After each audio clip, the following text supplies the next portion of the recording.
The retired colonel's hands went still the moment he saw the watch on my wrist. Not still the way hands go when someone is thinking. Still the way hands go when someone is trying not to react and failing. The room around us full of pressed blazers, polished shoes, and careful smiles seemed to recede into background noise. He didn't reach for it. He didn't ask permission. He just stared at it the way you stare at something that isn't supposed to exist anymore. "Where did you get that?" he asked. His voice was quiet, almost careful, like the question itself was fragile. "It was my grandfather's," I said. "He passed away 2 months ago." The colonel exhaled slowly through his nose. His jaw tightened once, then relaxed. He looked up at me for the first time since he'd noticed the watch. "We need to speak privately," he said. "Not here." That was the moment I understood that the grandfather my family had spent 30 years dismissing the man they called difficult, eccentric, a waste of everyone's patience, might have been someone else entirely. My grandfather, Harold Beaumont, was the kind of man who disappeared into a room. Not because he was unpleasant, because he was quiet in a way that people in our family didn't know how to account for. He lived alone in a small house in Sudbury, Ontario, the kind of neighborhood where the driveways are cracked and the maple trees are older than the houses themselves. No new car. No trips down south in February. No stories about the past shared over dinner. My mother grew up embarrassed by him. Not cruelly, not deliberately, but in the way people are embarrassed by things they don't understand. He didn't fit the version of success her generation was taught to want. He hadn't climbed anything visible. He hadn't left anything behind that could be pointed to. My father agreed with her, which was how he agreed with most things. My uncle, my mother's brother, was worse. He had opinions about everything and shared them often. At Christmas, at Thanksgiving, at any gathering where my grandfather sat quietly at the end of the table with his coffee going cold, my uncle would make the same kind of joke. Something about wasted potential, something about men who peaked too early and spent the rest of their lives pretending. People laughed politely. My grandfather never responded. I used to sit beside him on those nights. Not because I understood him, because something about the way he didn't try to defend himself made me feel safer than the people who did. "You don't have to stay over here with me," he'd say. "I want to," I'd tell him. He'd nod once, the way people nod when they don't quite believe you but appreciate the gesture anyway. He got sick in the autumn of the year I turned 31. Not suddenly. Gradually, the way things go with men who ignore doctors and refuse to make a fuss. By the time I found out, he'd already been in the hospital in Sudbury for 4 days. A neighbor named Mrs. Okafor had called me because no one else was picking up. I drove up from Toronto that same evening. My mother said she'd try to come up on the weekend. She didn't.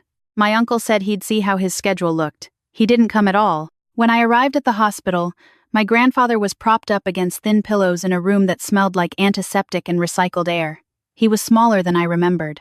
The kind of smaller that happens to people when the world stops holding them up. He smiled when I walked in. "You came," he said. "Of course I came," I told him. He shook his head slightly. "Your mother couldn't make it?" "She's trying to arrange things," I said. He looked at me with the particular patience of someone who has spent a lifetime not being looked for. "That's all right," he said. "That's all right." He died 11 days later, a Tuesday. The kind of gray November Tuesday that Ontario does better than anywhere else in the world. When I called my mother, she was quiet for a moment, then said, "I suppose it was his time." When I called my uncle, he said, "Well, at least he didn't linger." I arranged the funeral myself, a small service at a chapel on the edge of town. 7 people attended, including me, the funeral director, and Mrs. Okafor, who wore her good coat and cried harder than anyone. There was also an elderly man in a dark jacket who sat at the back and didn't speak to anyone. He came alone and left before I could introduce myself. I assumed he was a neighbor. My family did not come. My mother said it was too far. My uncle said he had a prior commitment. I stood at the graveside in the gray November cold and felt something settle inside me that I still don't have a clean word for. Not quite grief. Not quite anger. Something that sits between them, the way the street. Lawrence sits between 2 countries, belonging fully to neither. After the service, I went to clear out his house. The executor had given me 2 weeks before the estate process required access. I worked through the rooms slowly. Old wool sweaters, stacks of National Geographic going back to the 80s, a toolbox in the basement so organized it looked like a display. In the bedroom closet, Behind a row of hanging shirts that still smelled faintly of cedar, I found a canvas bag on the highest shelf. Inside was a small tin, the kind that once held shortbread cookies. Inside the tin was the watch. It wasn't expensive looking. Old-fashioned, the kind with a manual wind crown and a plain white face. But the back was engraved, not with a name, not with a date, just a series of small markings I didn't recognize. Like a symbol that had been designed to look like nothing in particular to anyone who didn't already know what it meant. I remembered him wearing it, not always, not casually, only on certain days, only in certain contexts, and always with the face turned slightly inward toward his wrist, as if it were something private. I had asked him about it once, when I was maybe 14. He'd looked at it for a moment before answering. "Some things are worth keeping close," he'd said. That was all. I put it on. Not because I thought it was valuable. Because it had been his. My mother didn't ask about it when I mentioned finding it. "Probably just a trinket," she said. "He collected all sorts of odd things." I went back to Toronto. Back to work. Back to routines. Back to the ordinary architecture of a life that didn't know what to do with what I was carrying. But something about my grandfather's silence kept bothering me. Not just the emotional silence of a man who died alone. The other kind. The kind that feels deliberate. I knew he had served. He'd been in the Canadian Armed Forces. There were discharge papers in a folder I found in his desk, official and sparse, listing his years of service without saying much about what that service had involved. No unit, no theater of operations, just dates and a bureaucratic confirmation that he had been there, and then he had not. There were no photographs from his service years, no letters, no anything that suggested a life beyond the civilian one we had always known. I am an archivist by profession. I work with documents for a living. Absence is its own kind of record, and the absence in my grandfather's history was too clean to be accidental. A few weeks after returning to Toronto, I was invited to a reception marking the anniversary of a veterans advocacy organization. A colleague of mine volunteers with them and had put my name on the list. I went in my good blazer, wearing my grandfather's watch without thinking. It had become a habit, the way grief sometimes turns objects into anchors. The room was full of retired officers, government liaisons, civilians who cared enough to show up. There were speeches about service and recognition and the particular loneliness of coming home. I shook hands and said appropriate things and listened to words that felt both necessary and slightly rehearsed. Then I felt it, the specific quality of attention that means someone is staring. I turned. He was in his late 60s. Silver-haired, straight-backed, wearing a dark suit with no medals but carrying himself like a man who had earned the right not to need them. He wasn't looking at my face. He was looking at the watch. And his expression was the expression of someone trying very hard to look like they hadn't just seen something that changed the atmosphere of the room. He stepped toward me. "Excuse me," he said. His voice was calm and unhurried. "I don't mean to be intrusive, but I need to ask you something." He paused. "Where did you get that watch?" "It was my grandfather's," I told him. "He passed away in November." The colonel, I didn't know his rank yet, but I knew his bearing took a slow breath. His eyes finally moved from the watch to my face. "What was his name?" he asked. "Harold Beaumont," I said, "from Sudbury." Something passed through his expression then. Not surprise. Something more like a door opening that had been closed for a very long time. "We need to talk," he said quietly. "Not here." He led me to a small anteroom off the main hall. 2 chairs, a side table, a window that looked onto a parking structure. The sounds of the reception filtered through the wall and became abstract. He sat across from me and was quiet for a moment, looking at the watch again. "Your grandfather never spoke to you about his service," he said. It wasn't a question. "No," I said. "He never spoke to anyone. My family thought he was just being secretive. My mother always said he acted like he was more important than he was." The colonel looked at me carefully. "Your grandfather was more important than almost anyone in that family will be able to understand," he said. I waited. "There are components of Canadian intelligence and special operations work," he continued, "that do not appear in public records. They are not acknowledged. They are not celebrated. The individuals involved agree to that condition before they ever begin. No recognition, no official history, no record that can be traced." I kept my hands still on my lap. "Your grandfather was part of one of those components," he said, "for most of the 80s and into the 90s. The work involved coordinating with Allied services on sensitive matters in Eastern Europe. Counterintelligence. Protecting sources. Some of the people he kept safe are still alive today. And the watch? I asked. He looked at it again. It's an internal marker, he said, used within certain units to identify individuals cleared for a specific operational designation. They were issued to a small number of people. Most were returned or destroyed when the unit was dissolved. The fact that your grandfather kept his means something. What does it mean? That he wanted someone to eventually understand, the colonel said. Even if they couldn't be told directly. I thought of the engraving on the back. I thought of the way he used to wear it face in, tucked close. My family treated him like he was nothing, I said. Like he had wasted his life. The colonel's expression didn't change, but something behind it did. That is a very common outcome, he said, for people who do this kind of work. The silence that protects operations also protects the people you're working to keep safe. But to your family, it just looks like evasion, eccentricity, failure.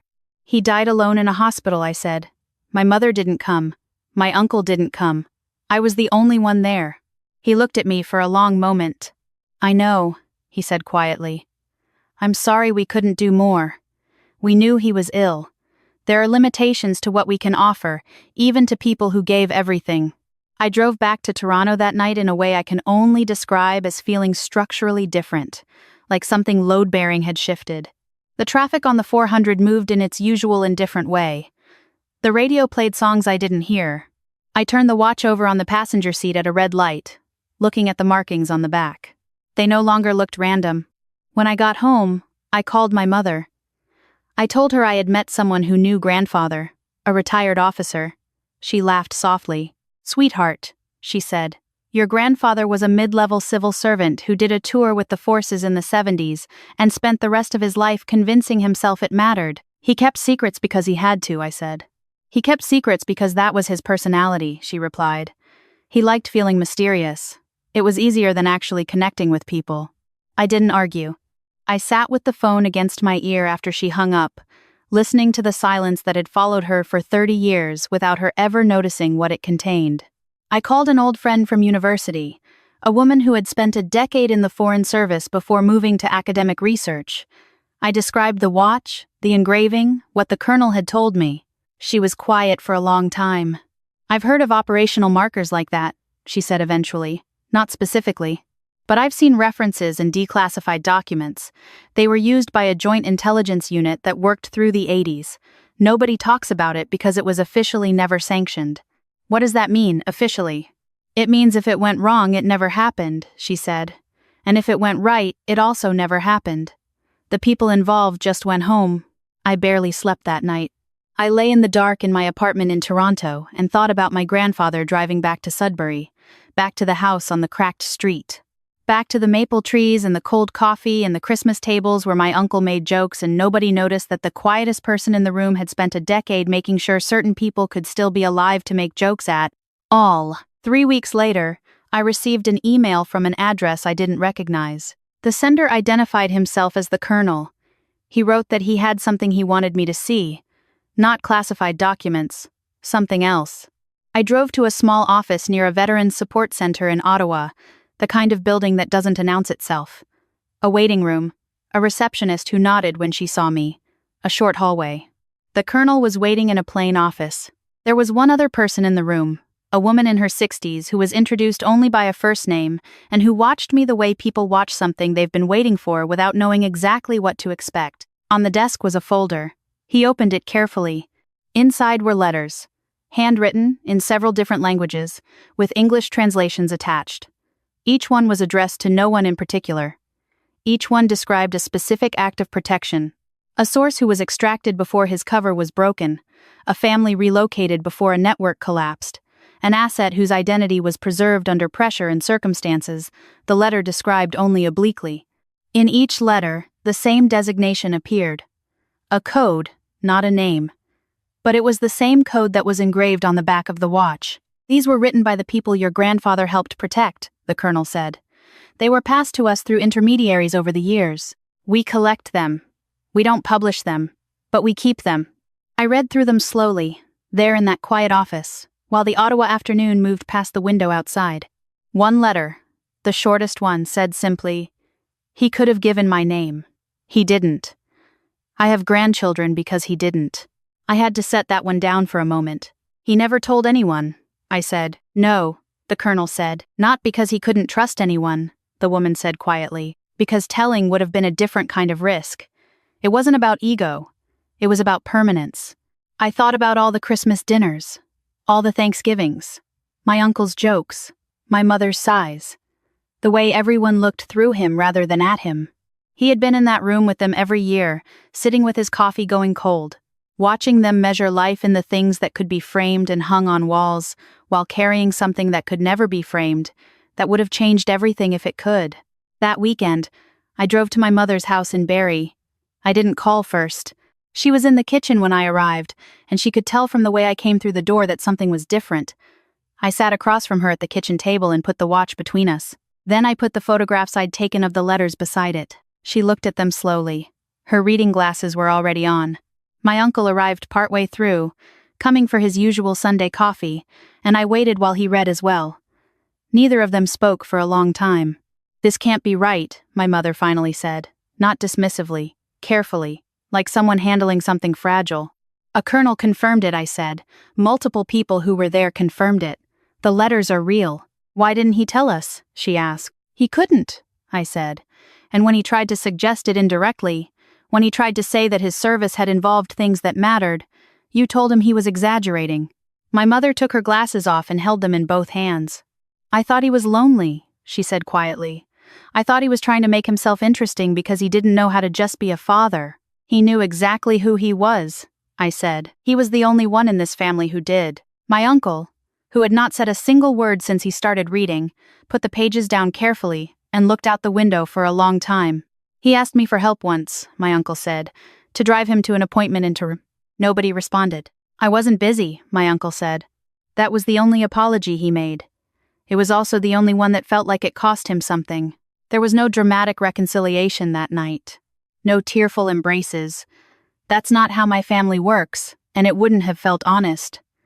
But something changed in the quality of the room, the way my mother looked at the watch, the way my uncle stopped talking about himself for the first time in the years I'd known him to have an opinion. A month later, my mother asked if we could do something. Not a formal ceremony, not a public acknowledgement, just something that felt like finally saying what hadn't been said when it should have been. We drove back to Sudbury on a Saturday in late January, the kind of cold, clear morning that Ontario makes in winter, where the light comes at a low angle and everything looks like it's been engraved.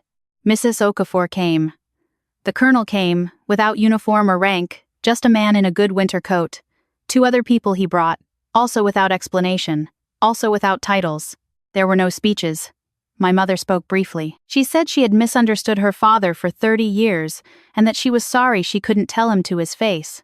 Her voice broke once, and she didn't try to recover it smoothly. She let it break and kept talking. My uncle placed a wreath. He didn't speak. He didn't need to. I stood at the grave and held the watch in my palm, the cold metal warming slowly in my hand. I don't know exactly what I said. Something about paying attention too late. Something about how I hoped the 11 days I was there in the hospital were worth more than the years I hadn't known to look more closely. Something about how I understood now why he used to say that some things are worth keeping close. The wind came through the birch trees at the edge of the cemetery in the way that wind does in northern Ontario, clean and indifferent and strangely comforting. We stood there longer than the cold should have allowed. On the drive back south, my mother asked me from the passenger seat if I still wore the watch every day. "Yes," I said. "Does it feel heavy?" she asked. I thought about it. "It feels like something I'm supposed to carry," I said. She nodded slowly and looked out at the highway. "I should have carried more," she said. I didn't answer, because she wasn't wrong, and because she knew that already, and because sometimes the most honest thing you can do is let a true statement settle without trying to soften it. A few weeks after the trip to Sudbury, the colonel sent me something in the mail. A single folded page, handwritten. In it, he said that my grandfather had been considered, internally, one of the most reliable people that UNIT had ever worked with. Not the most decorated, not the most dramatic, the most reliable. The kind of person, he wrote, who could be counted on to do exactly what he said he would do, regardless of cost to himself, and to never once require acknowledgement for it. He said that reliability without recognition is rarer than people realize, and that it tends to disappear quietly because it doesn't demand to be seen. I folded the letter carefully and put it inside the tin with the watch on the nights I don't wear it. My family is different now. Not transformed. Not suddenly enlightened in any clean or satisfying way, but different. My mother visits Mrs. Okafor when she comes to Sudbury. My uncle has stopped making certain kinds of jokes. Both of them ask me sometimes about what I've found, what else the Colonel has shared, whether there are more letters. They listen in a way they never did when my grandfather was alive. I know they carry their regret. I see it in small ways. The way my mother kept one of his old sweaters. The way my uncle drove 4 hours last spring to visit the Veterans Center in Sudbury and came back quieter than he'd left. Regret is not the same as repair, but it is the beginning of paying attention, which is more than they gave him when it mattered. I still work as an archivist. I still spend my days with documents that tell the stories of what was kept and what was lost, and what was deliberately obscured because some truths are too fragile or too dangerous to be preserved in the ordinary way. My grandfather understood that better than anyone I've ever known. He lived his whole life as a document that couldn't be opened. He sat at the end of our family tables while we talked over him about smaller things. He drove a 15-year-old Civic and paid his heating bill on time, and never once suggested that he deserved more than he had. He let my family think whatever they needed to think, and never corrected them. Not because he was passive, but because the correction would have cost more than he was willing to let it cost. He knew what he carried. He chose to keep carrying it, and when he finally set it down, he left a single object in a tin in a canvas bag on the highest shelf of a closet that smelled of cedar, and he waited for whoever cared enough to climb up and look. I put the watch on in the morning the way I put on my coat. Without ceremony. As a habit that has become part of how I move through the world. It doesn't feel like a secret anymore. It feels like an instruction. Pay attention to the quiet ones, not the ones who perform humility. Not the ones who tell you they don't need recognition in the same breath as they're asking for it. The ones who genuinely, structurally, do not need you to see them. Because they learned long ago to locate themselves without your help. They are usually the most important people in the room. And they are almost always the ones we look through. I looked through my grandfather for most of his life, and then I spent a November driving through the dark to be with him at the end, and it turned out that was enough, not to fix the years before, but to be the thing he was waiting for, the single proof that someone had noticed. If you've ever sat at a table with someone quiet and looked past them at something louder, this story is for you. Not to make you feel guilty, to make you look again. It's not too late for most of the people you're thinking of right now. Ask the question. Sit with the answer. Stay longer than you planned. You might be surprised what they've been carrying.